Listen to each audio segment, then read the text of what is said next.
Pukul 1 siang, jam berdetak. Memalingkan seluruh perhatian di atas seruan waktu yang tidak berhenti. Angin raya menyapu di halaman.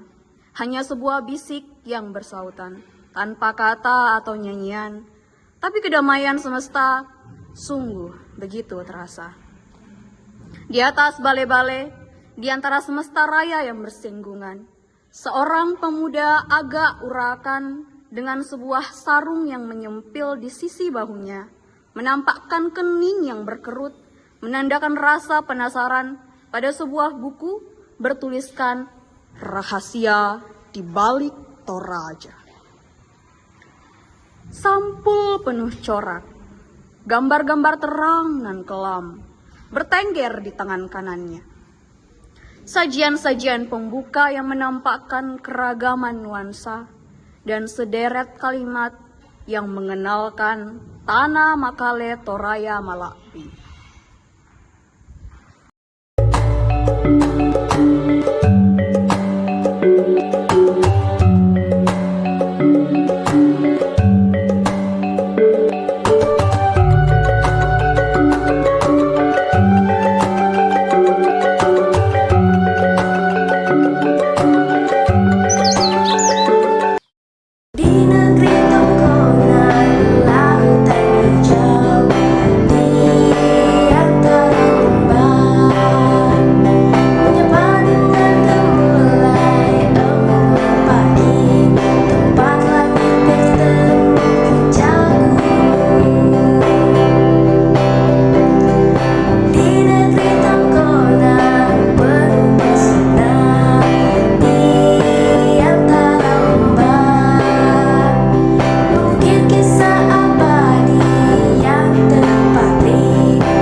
Tanah Toraya, tanah budaya, tanah pencinta.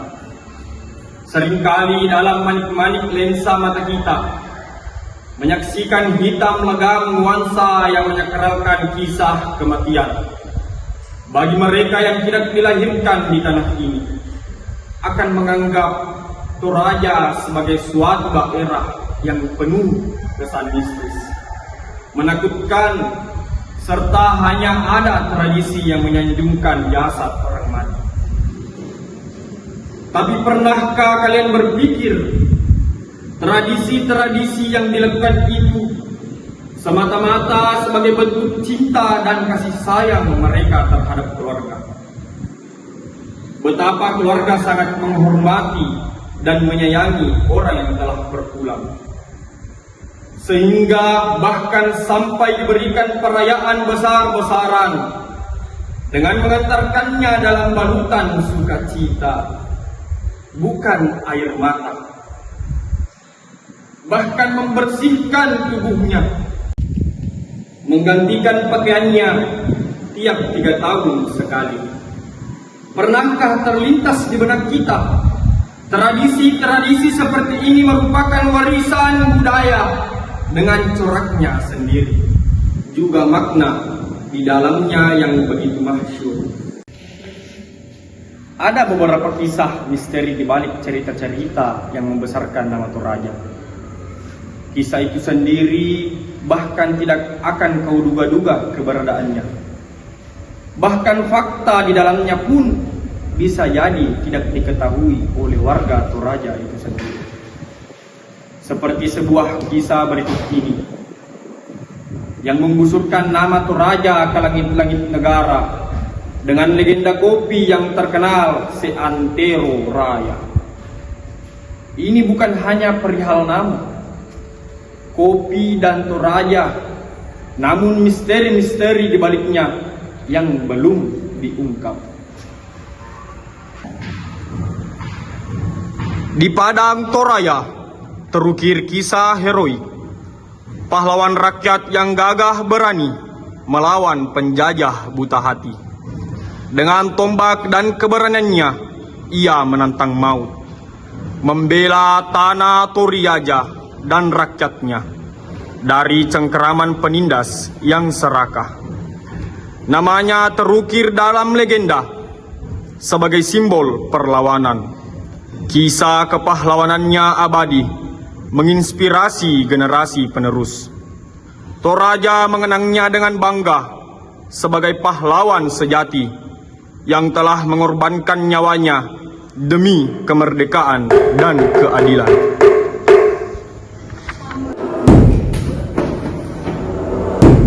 Sejarah tidak akan hilang selama akan dikenang.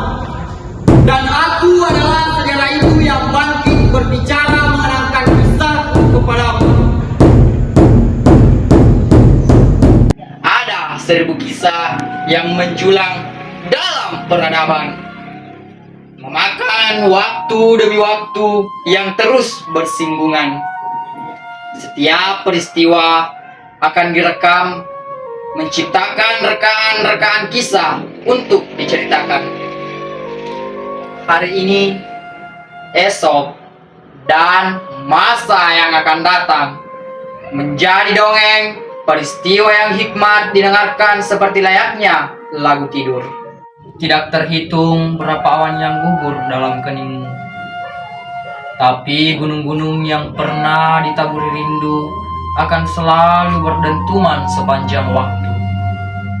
Bagai bintang yang melayang jatuh, memahat jejak di batu-batu, memahat namamu yang abadi. Sebuah tanah dengan hutang-hutang yang megah bak istana menyimpan kehikmatan alam, kemerduan lagu yang amat dalam. Tanah Toraja. 178 tahun yang lalu, tepat tahun 1846, di balik pilar istana Kerajaan Pangala, Tanah Toraja, tangis pertama seorang bayi laki-laki yang menggemah mengisi ruang-ruang sepanjang istana Kerajaan Pangala.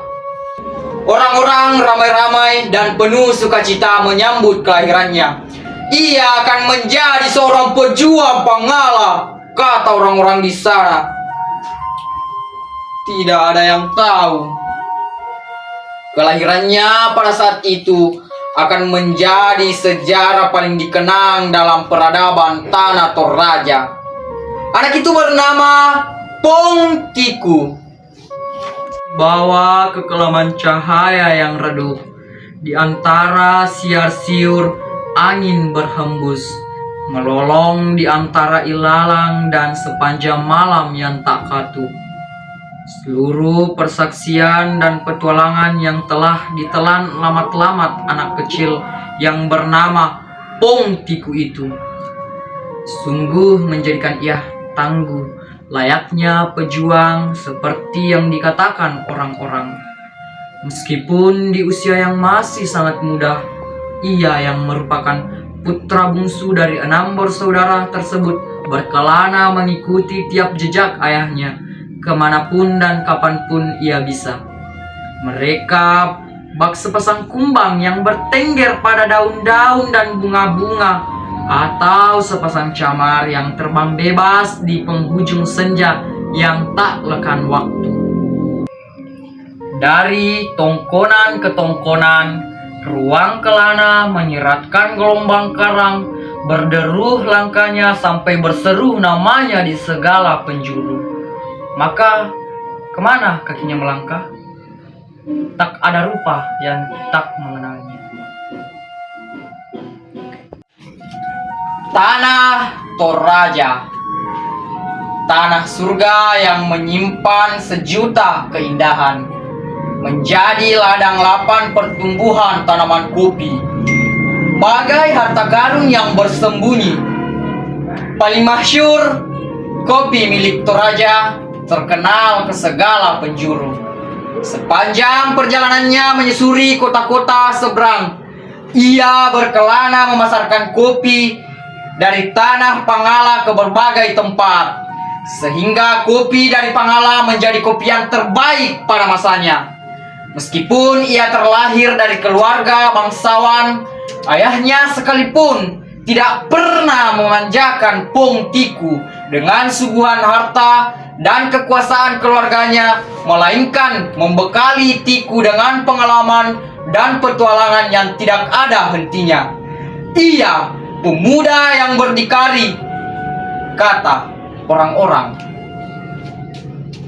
Pong Tiku yang merupakan putra bungsu Siambe Karaeng, ia dilatih ayahnya menjadi seorang pemuda yang berani dan pandai bertarung. Dalam sebuah perang melawan Barupu, ayahnya bahkan menunjuk ia sebagai pemimpin pasukan Pangala. Rakyat Pangala sangat beruntung. Di bawah kepemimpinannya, ia meraup kemenangan sehingga Pangala menjadi semakin luas daerah kekuasaannya. Matahari bersinar di atas kepala. Sorak rakyat-rakyat menyambut haru kepulangannya. Ia pemuda yang tak kenal takut, kata orang-orang lagi. Selang beberapa waktu kemudian, setelah keriuhan warga Pangala yang menang atas kedudukan Barupu, Siambe Karaeng mengumumkan pelantikan Pong Tiku menggantikan dirinya sebagai raja. Pong Tiku diangkat sebagai raja Pangala setelah atensi dan pencapaiannya terhadap Pangala. Namanya digemahkan di segala penjuru ruang sebagai raja baru yang gagah dan berani. Malam ranum menguncup di kedua bola matamu yang tak jenuh dengan cerita. Sepanjang nyanyian tidur pada lorong-lorong kekelaman yang membawamu pada remang-remang nuansa, gambar yang meski abu-abu namun seperti lukisan berbicara. Dekaplah sebagai lagu yang melambungkan keabadian. Tiba-tiba suara riuh terdengar dari tanah seberang. Tanah bergetar dan ricu oleh serdadu berkulit putih. Mereka mengenakan seragam tentara dengan senjata yang ditenteng di masing-masing tangannya. Seketika itu semua warga menjadi panik dan tak karuan, lari ke sana kemari mencari tempat persembunyian. Barang-barang di pasar semuanya dihamburkan, tumpah membeludak memenuhi jalanan di sana. Dari yang tua renta hingga yang belia, semuanya gempar dan ketakutan. Seorang prajurit tentara bertubuh tinggi dengan pangkat letnan menangkapnya, mengangkat tangan kanannya yang tengah memegang sebuah senapan laras pendek, lalu tiba-tiba menembak, melepaskan pelurunya ke atas langit. Duar! Dilepaskannya satu peluru angkasa yang seketika memecah gendang telinga dan membuat panik para warga yang beraktivitas di jalanan pasar. Dari yang tenang dan kondusif, kini semuanya berantakan. Sungguh kedatangan Belanda pada saat itu menjadi kabar yang begitu menggemparkan di tanah Sulawesi. Rupa-rupanya kedatangan Belanda pada saat itu sebagai upaya untuk merampas dan menduduki daerah-daerah penghasil kopi di tanah Sulawesi. Mereka datang lalu menjara Bone yang merupakan terkenal sebagai kawasan perdagangan Indonesia Timur, Luwu sebagai kota Walendrang dan Lamasi, Sawito sebagai ladang subur surga para petani. Pong Tiku yang mendengar berita itu langsung bersiasat, menyusun rencana dan menyiapkan pasukannya untuk melawan Belanda. Wahai prajurit Pangala, dengarkan aku. Kita semua harus segera bersiap, menyusun rencana dan membalas tindak keji perbuatan Belanda. Hidup atau mati, siap, tidak siap, prajurit harus rela, berani dan teguh menindak balas kekejaman orang-orang berkulit putih itu. Di atas tanah ini aku berjalan, dan tidak ada kata gentar untuk seorang pemuda memperjuangkan kemerdekaan. Dengarlah ini, hidup hanya sekali, manusia dilahirkan hanya sekali, dan mati hanya sekali. Aku hidup dan berjalan dengan memegang prinsip itu. Sekali lagi kukatakan, kita harus bersiap, hidup atau mati. Pasukan Pangala yang mendengar seruan itu serasa dicambuk dan terbakar begitu hebat oleh semangat yang menggebu-gebu. Apapun yang terjadi, prajurit harus rela mati untuk negerinya sendiri. Pasukan Pangala yang bersembunyi menyiapkan segala taktik berperangnya. Juga mereka yang bertekad membaca pergerakan lawan, menyerang pasukan tentara Belanda yang tengah lengah dan tidak ada persiapan apa-apa, sehingga mereka keluar sebagai pemenang duel. Tapi perang tidak berhenti di situ saja. Sehabis meraup kemenangan, mereka yang tengah bersembunyi di benteng pertahanan mereka, rupa-rupanya Belanda kembali menuntut balas, menyerang Pong Tiku dan para pasukannya. Suara-suara senapan dari sisi bukit seberang beradu dengan teriakan para tentara memerintahkan kami untuk segera keluar dari tempat persembunyian. Keluar kalian semua, atau saya akan menghabisi kalian semua dalam waktu singkat. Pong Tiku begitu kelagapan dan lari seribu akal memikirkan nasib para pasukannya. Angin berderu pelan, menyapu lesuh wajahmu, mentari kuncup dalam keremangan langit yang kelabu. Berlinang air mata yang setitik menitik di ujung kakimu yang kelimpungan. Duka sebuah sore. Di atas tanah yang kau cium, betapa parah ragamu tergores untuk sebuah ujung yang gemilang. Jalanan basah dan becek dengan darah yang tumpah menenteng lentera-lentera agar cucu kita merdeka sentosa. Pong Tiku ditembak dan mati di pinggir sungai Sakdang. Namun sepanjang lautan bermuara, darah kegigihannya akan selalu mengalir di sana. Kisah Pong Tiku di atas adalah salah satu sejarah paling gemilang yang membesarkan nama Toraja itu sendiri. Ia dinobatkan sebagai pahlawan nasional atas dekri kepresidenan di pinggir Sungai Sakdang tempat ia ditembak. Sebuah tugu didirikan untuk mengenangnya. Ia kemudian dikuburkan di Tondon, tempat peristirahatan keluarganya. Namun bukan itu rahasia yang kita cari. Apakah kalian tahu? Semua kisah ini dituliskan oleh seorang penulis dari negeri asing bernama Van der Lort. Pongtiku dikenal sebab tulisan orang asing ini yang menguraikannya kisahnya dari lisan-lisan para penduduk yang disatukan lalu dibukukan. Sebab Toraja hanya mengenal lisan dan tidak mengenal kisah melalui tulisan. Justru dari tulisan, orang luar itu yang mengenalkan masyarakat sampai ke mancanegara akan kisahnya. Inilah rahasia yang dimaksud. Pongtiku hampir hilang di negeri sendiri, ditelan peradaban, dikubur masa yang melenggang dan fana, serta sekadar menjadi momok yang tidak lagi dianggap penting untuk dikisahkan.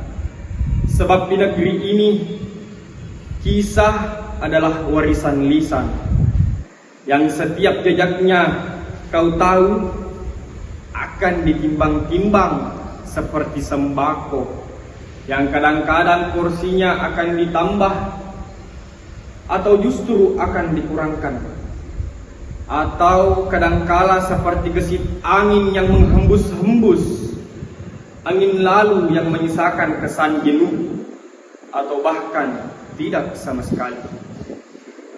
Ia hanya berupa jejak tak terlihat.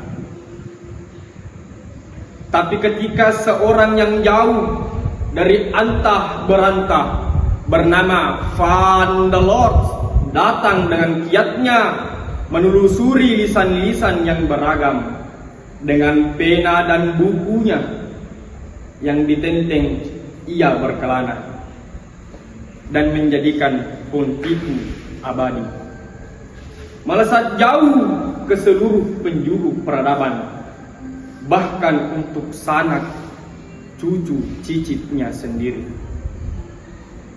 Tulisan adalah kisah yang abadi. Demikian pentingnya seperti tradisi yang mesti lestari dan kekal, meski peradaban tak selalu bertengger di tempat yang satu, melainkan terus melesat menunaikan perkembangannya. Zaman ini menyadarkan kita pentingnya tulisan itu dibuat dan pentingnya tradisi dilestarikan sebagai kisah yang terus berlanjut dan akan terus berkembang. Pemuda itu tercengang. Ia kemudian menutup buku itu, lalu beranjak dari tempatnya. Langit sudah sore, seluruhnya jingga dan akan menyelami kegelapan.